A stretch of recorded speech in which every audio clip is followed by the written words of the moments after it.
Xin chào quý anh chị cô bác ha. Thì hôm nay mời quý anh chị cô bác cùng theo dõi cái quá trình em sửa một cái bo quạt hơi nước Sunhouse như thế này. Đây, mất nguồn nè của anh Sáu gì này. Cái này là em nhận của một anh thợ sửa motor quý anh chị. Và em nhận với tình trạng ban đầu là nó như thế này đây.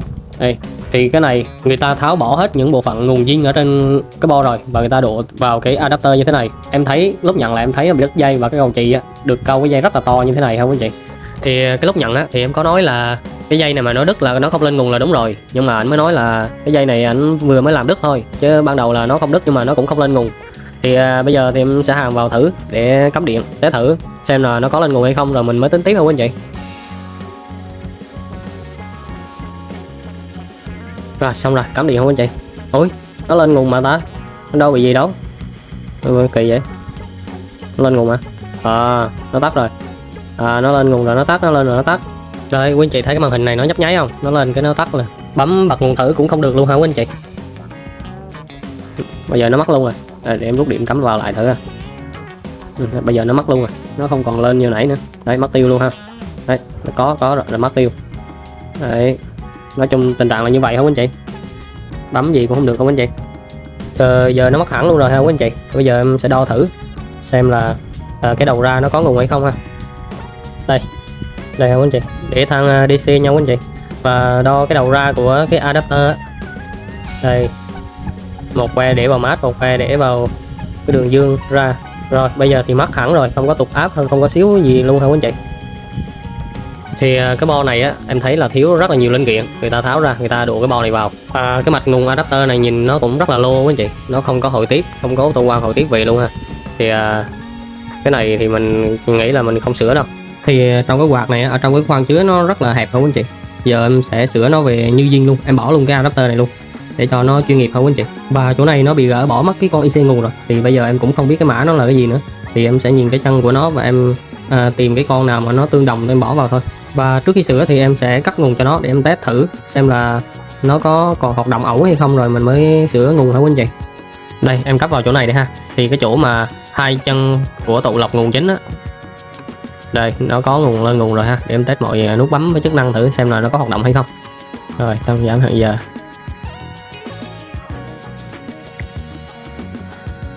Rồi như vậy thì tạm thời là ok không anh chị. Thì bây giờ mình sẽ tiến hành sửa cái nguồn thôi.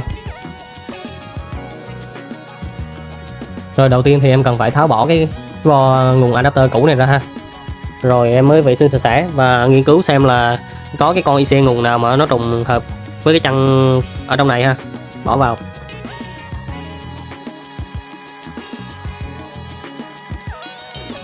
Rồi đây hả anh chị, cái bo nguyên bản của nó là nó như thế này, chỗ này nó có con IC nguồn hả anh chị, nó mất rồi hả anh chị. Thì bây giờ em sẽ vệ sinh lại và kiểm tra xem những linh kiện nó còn thiếu cái gì và những con gì hỏng ở trên này rồi mới phục hồi không anh chị. Chỗ này là cái cầu chì của anh chị, người ta câu cái dây đồng qua nó rất là to của anh chị, bây giờ phải thay thế cái cầu chì này thôi. Rồi đây, quá là kinh khủng không anh chị, dây đồng gọi là đẳng cấp luôn.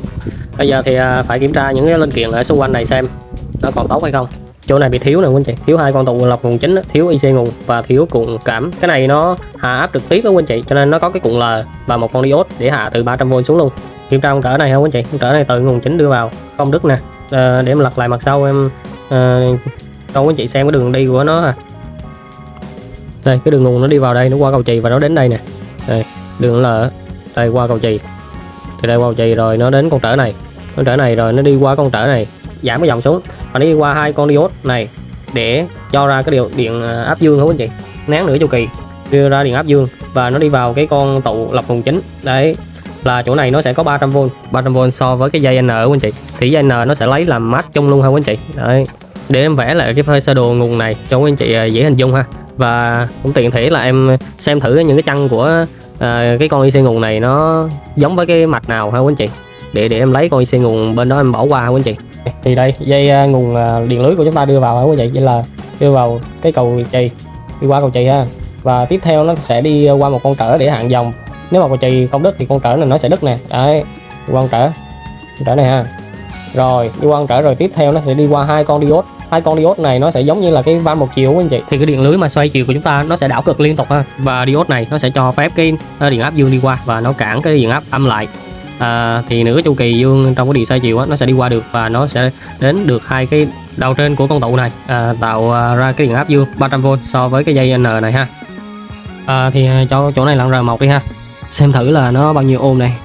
Đà đen đen này quý anh chị là nó là 10 ôm quý anh chị nha, đấy 10 ôm ha. Rồi ok, thì cái sơ đồ nó là như vậy, cái tạo ra mức nguồn 300V là ở chỗ này quý anh chị, chỗ này nó sẽ có dương 300V này, đấy 300V ha. Rồi chỗ này là nó sẽ nối chung với mát là cực âm luôn đó quý anh chị, nối chung với mát của toàn thể mạch GND ha.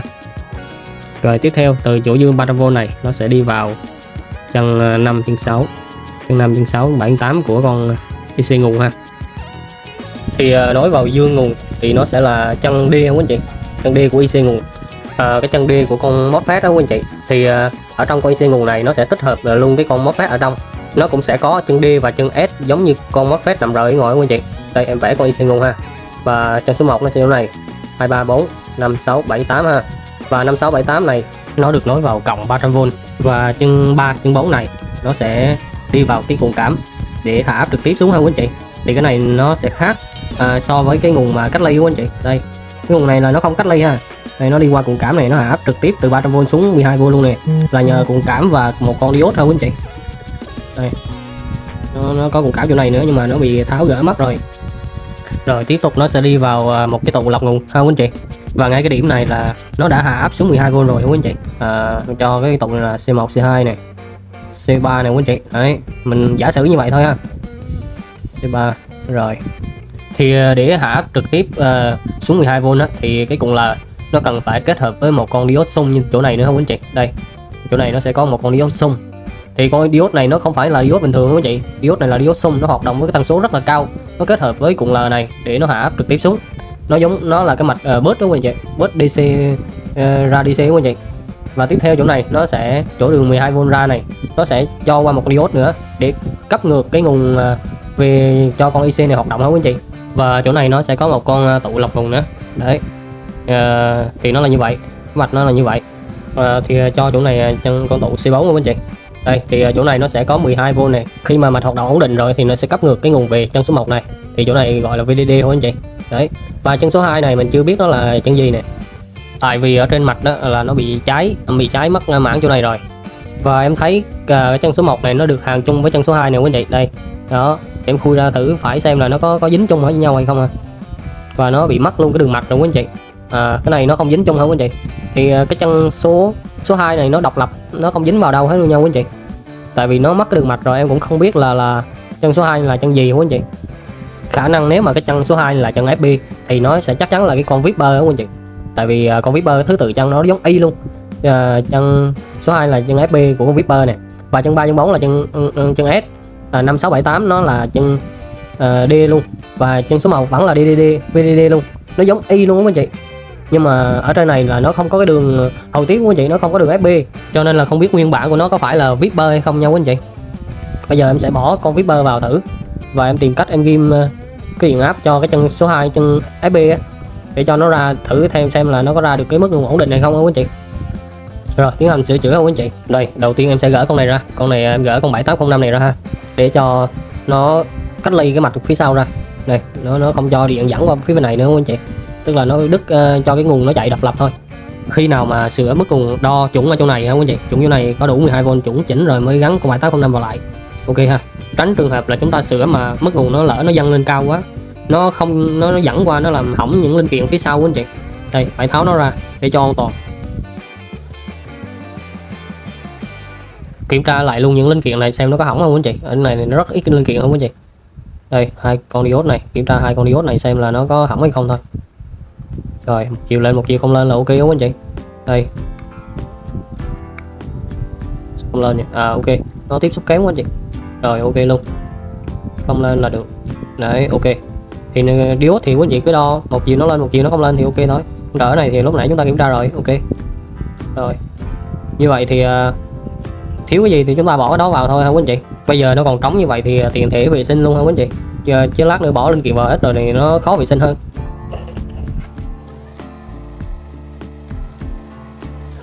Rồi thì linh kiện đầu tiên chúng ta cần bỏ vào là cái cầu chì không anh chị. Thì chúng ta bỏ từ cái đường nguồn đi vào, đi lần vào tới đâu thì chúng ta bỏ tới đó. Đây bỏ cái cầu chì vào. Rồi tiếp theo thì chỗ này nó có một con tụ lọc nguồn không anh chị, thì kiếm con này bỏ vào, nếu không có thì thôi cũng được, con này nó cũng không quan trọng lắm đâu, thì cái này em bỏ vào cho nó chuẩn chỉnh thôi, nó giống duyên nhất có thể thôi ha.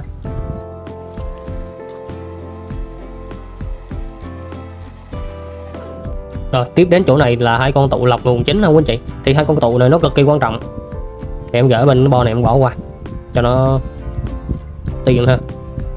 Thì hai con tụ này nó cực kỳ quan trọng đúng không anh chị, cái nguồn mà có ổn định hay không là nó cũng phụ thuộc vào hai con tụ này lắm đúng không anh chị. Thì em cho nó luôn hai con tụ mới không anh chị, con tụ em tháo ra nó cùi bắp lắm rồi cho nên em giục luôn, rồi bỏ hai con tụ mới không anh chị.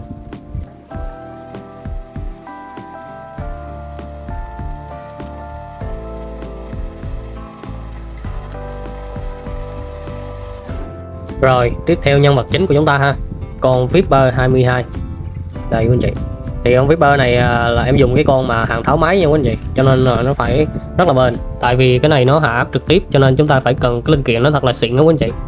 Chúng ta mà không nên mua những cái linh kiện mà ở Trung Quốc ship về quý anh chị, giá rẻ. Đây chỗ này nó có dấu chấm này, trên con IC cũng có dấu chấm quý anh chị, bỏ dấu chấm đúng vào vị trí đó ha, không được bỏ ngược quý anh chị. Đấy, như vậy bỏ vào. Rồi tiếp theo chỗ này sẽ có một cái cuộn cảm không quý anh chị, 1 mili Henry quý anh chị, đấy bỏ vào. Rồi nói chung là cũng đầy đủ hết rồi quý anh chị. Và bây giờ tới cái phần khó khăn nhất là cái chân số 2. Thì cái chân số 2 ở trên cái mạch này mình thấy là nó không có dẫn đi đâu hết nhau quý anh chị, nó bị cháy đen chỗ này rồi này. Đấy. Và con Viper này cái mạch chuẩn của nó là chỗ này nó sẽ nối vào cái con auto quang. Còn ở trên cái mạch này thì nó bỏ trống không anh chị. Hiện tại là mình thấy nó đang bị bỏ trống, nó không có đường mạch dẫn đi đâu hết. Thì bây giờ em sẽ dùng một cái con dùng con Diogener 6V8 không anh chị. Em sẽ đấu ngược cực vào chân số 2 và cái đường VDD, cái đường nguồn xuất ra của anh chị. Đấy. Để khi nào mà cái mức nguồn mà nó vượt qua cao hơn con Diogener này thì nó sẽ dẫn qua được. Đấy. Còn cái mức nguồn thấp thì con Diogener này nó sẽ không dẫn. Thì khi mà có điện áp nó dẫn qua cái chân số 2 thì cái chân số 2 nó sẽ tăng điện áp lên. Thì lúc đó thì con IC này nó sẽ hoạt động ít lại không anh chị, để cho cái đầu điện áp đầu ra nó không bị vượt lên quá cao. Thì mình sẽ điều chỉnh cái điện áp đầu ra thông qua cái con Diogener này, mình sẽ thay đổi cái số từ từ không anh chị. Đấy. Rồi xong rồi. Bây giờ thì em sẽ cắm điện vào, em đo thử cái nguồn nó có ra ok không anh chị, và test thử ha.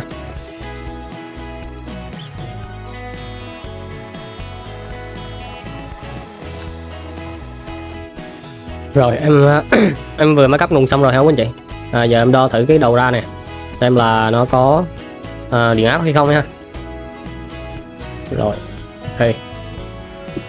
đây không anh chị. Rồi nó không có nguồn ra rồi quý anh chị, nó không hoạt động đâu quý anh chị ơi. Rồi ok, vẫn không hoạt động đâu quý anh chị. Bây giờ sẽ kiểm tra lại cái nguồn đầu vào xem là nó như thế nào đó ha. Rồi đo xem trên cái tụ lọc nguồn chính này nó có 300V không anh chị. Nó có 73, 71V. Như vậy là không ok quý anh chị. Đây bên này thì có 300V và nó bắt đầu qua con tụ này thì nó không có ha. Như vậy là nó bị đứt cái cuộn cuộn dây L chỗ này rồi. Đây chỗ này nè. Đấy. Thì cái cuộn này quý anh chị nối thẳng qua cũng được ha. Thực chất thì nó thông với nhau nè. Đây bây giờ thì nó đứt rồi. Đấy kim vẫn lên bình thường nè, nhưng mà em đo là nó đứt rồi ha. Thì cái này chúng ta thay con tụ mới mà cái dung lượng nó cao một tí thì chúng ta hoàn toàn có thể là nối thẳng cái này qua, không cần cuộn L đúng không chị. Thì cái cuộn L này nhiệm vụ nó chỉ góp một phần nhỏ để làm cho cái mức cùng 300V ở trên cái tụ là chính này nó được ổn định hơn thôi không anh chị. Thì bây giờ xả điện đi và tiến hành thay thế thôi không anh chị. Đấy.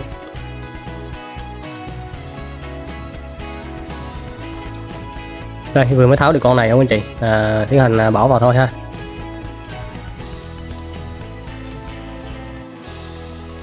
Rồi em vừa mới thay xong rồi hả quý anh chị. Bây giờ em sẽ đo thử chỗ này cái nguồn đầu ra và cấp điện xem thử là nó có ra ok không quý anh chị. Đây, em chọn cái que vào đây sẵn và em cắm điện hả quý anh chị. Em cắm vào cái qua bóng đèn chống chập hả quý anh chị. Đấy. Cắm ha.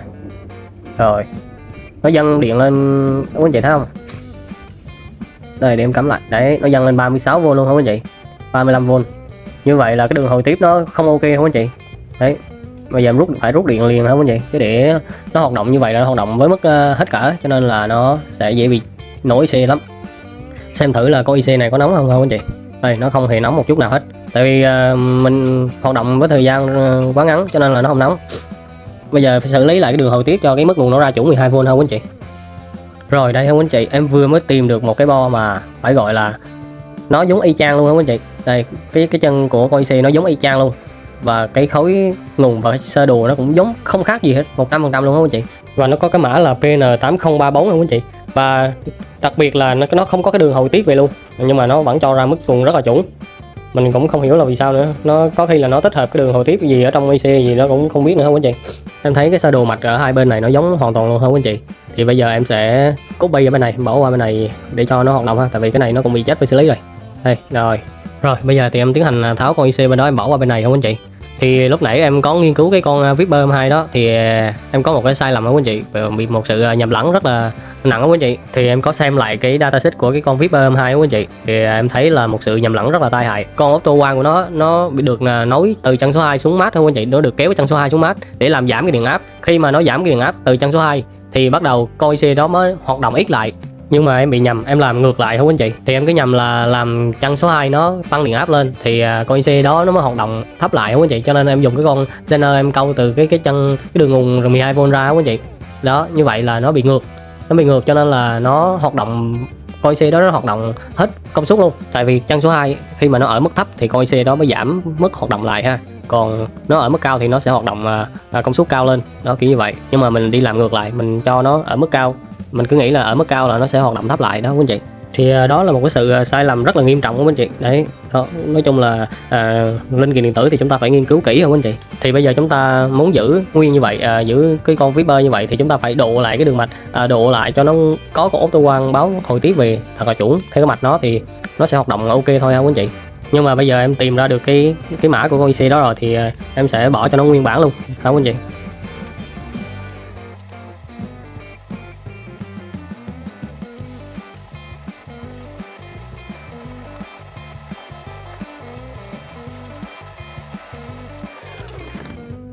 Thì ở trên này, ở chân số 2 này nó có con tụ anh chị. Em cố tình em thay đổi cái số con tụ này xem là cái điện áp đầu ra nó có thay đổi hay không ha quý anh chị. Đây, con tụ này em bỏ con tụ 103 quý anh chị, còn con tụ duyên ở trên cái mạch kia là nó 4.7 ha quý anh chị. Đấy, xem là cái điện áp đầu ra có thay đổi hay không ha.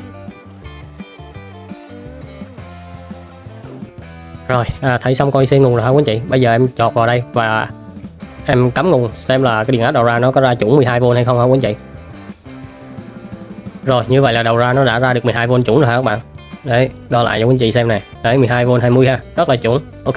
Thì lúc nãy em vừa mới xem lại cái datasheet của con này không quý anh chị. Thì cái con này nó sẽ cho ra cái điện áp đầu ra cố định ở mức 12V. Thì cái chân số 2 chúng ta có thay đổi tụ, thay đổi gì nó cũng không có can thiệp gì được vào cái đường ra nó bao nhiêu volt hả quý anh chị. Nó sẽ tích hợp luôn cái đường hồi tiếp ở trong con IC nguồn này luôn. Nó sẽ nhận biết được cái điện áp đầu ra bao nhiêu là nhờ vào cái chân số 1. Thì chân số 1 này nó vừa là chân cấp nguồn cho IC hoạt động và nó sẽ đọc điện áp từ cái chân số 1 này luôn ha.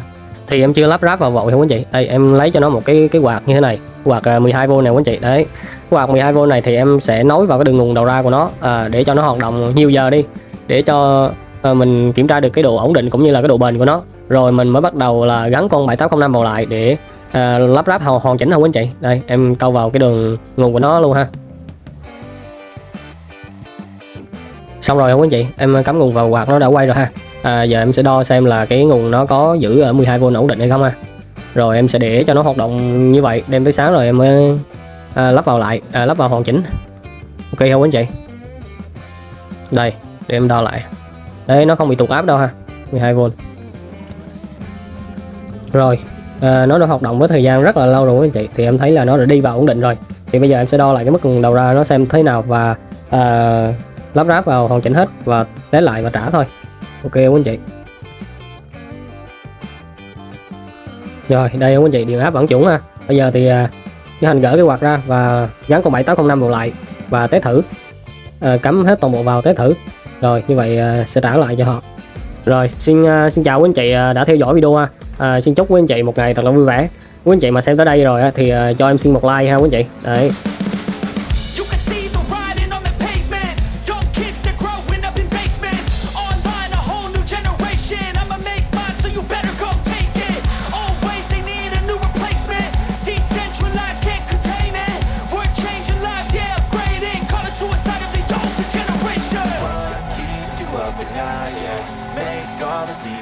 high, yeah. We were built to thrive, yeah. I think that we've all had enough. Keeps you up at night, yeah. Make all the demons quiet, yeah.